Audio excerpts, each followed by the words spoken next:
All right, Hamilton. Ever wonder where some of your tax dollars end up? I know they're not going in your pocket, so we'll give to give us an overview as what I've already got them going. To give us an overview as to what's happening on the West Mountain, of course, and in Ward 14 is Councillor Mike Spatafor. Mike, good to see you. I joke and jest, but it is a conversation that I think constituents, you have quite a bit, as do some of your colleagues, saying, look, why are so many tax dollars coming out of my pocket, and what's happening in this city? But let's talk about Ward 14, because I do know I live in that ward, so you're my guy.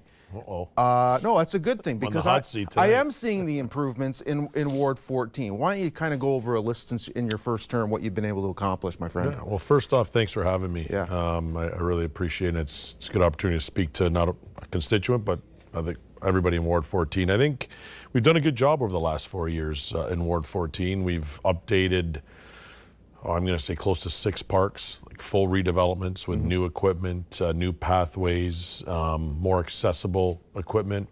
Spent money on roads, sidewalks, curbs, which are, I think, the most important places for councillors to spend that money and make sure that, you know, our citizens and especially the residents of Ward 14 are seeing where some of their money is going. So yeah, we've done a good job, you know, focusing on those areas, adding more area rating money to those projects. We had a few capital projects as well. Scenic Drive, obviously a big project, many phases.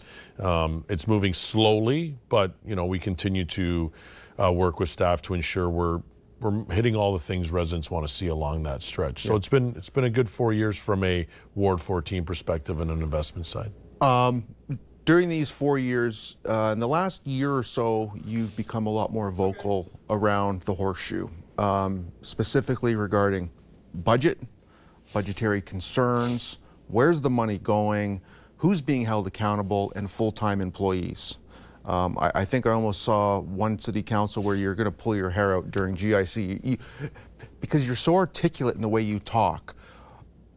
Where are we going as a city with some of this stuff, with this budget? Like it's ballooning more and more and more. Is this just a Hamilton issue, or is this municipalities across the board? Well, I mean, I don't think it's a Hamilton only issue. Okay. You know, I think money's being spent. For me, obviously, my focus is Hamilton. Is it being spent or is it being wasted?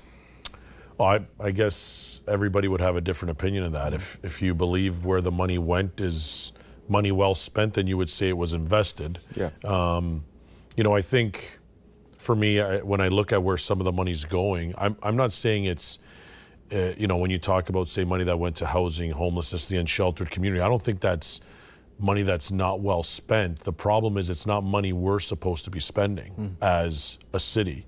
Our City of Hamilton tax dollars aren't meant to go to those areas, especially not in those, like that amount of money. When you're talking about hundreds of millions of dollars being spent on a file that sits with the provincial government, that's where my problem. I'm not saying it's not a worthy cause, but it's not our cause. We don't have the ability or the, like, to pay for those bills. We don't have that money. And we can't expect our taxpayers to continue to, you know, be the funders when we have our own issues in our city. And we're seeing this trickle-down effect from federal, provincial, and part of it is too, like, do we not have the economic base that can really help offset this so much more? Because everything just seems to be downloaded onto the residential bill.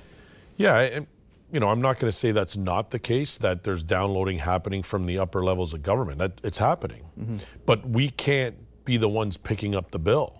So if the download's going to happen, and it continues to happen, we need to continue to educate our citizens saying this is what's happening.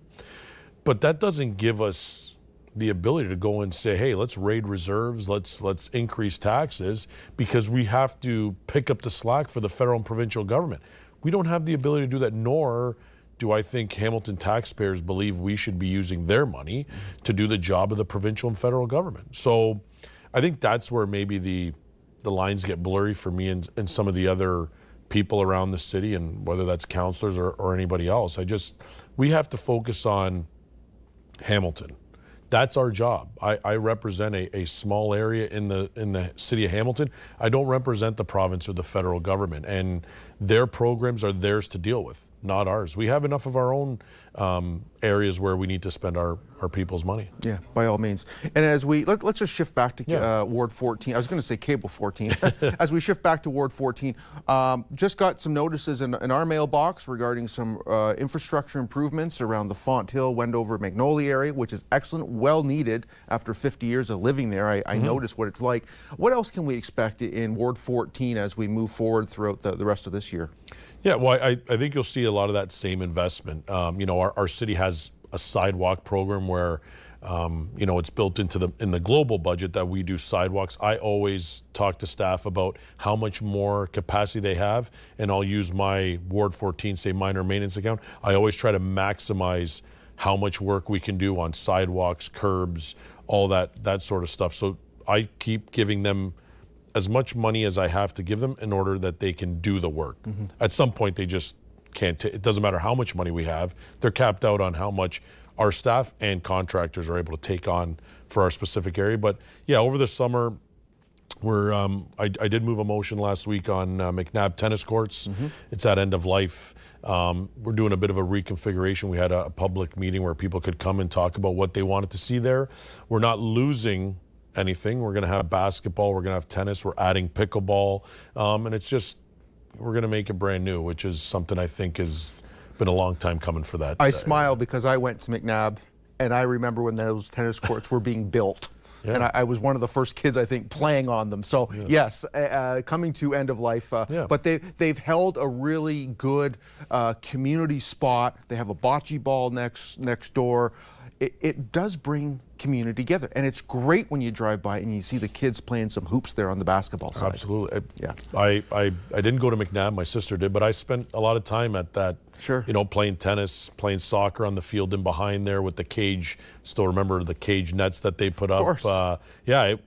It brings you back a long time, and definitely a well-needed investment for the community. We could reminisce a lot. Mike, our time is wrapping up, but the work that you've done in Ward 14 for your first term, I commend you and thank you very much. As a resident, I've been seeing the improvement day to day, so thank you for that work. And hopefully we'll have you back in the studio. Do you plan on looking at re-election coming up? Any decisions made yet? I plan on looking at it. No decisions yet. I'm going to take some time, talk to family, make sure it's, you know, the right thing. I love representing Ward 14. It's a place I was born, raised. I spent a lot of great memories in Ward 14. So it's definitely something that I'm thinking about doing, but I just have to make sure it's the right thing for my family as well. So, yeah, well, we look forward to hearing that decision. Councillor Spatafor, thank you very much for coming on in.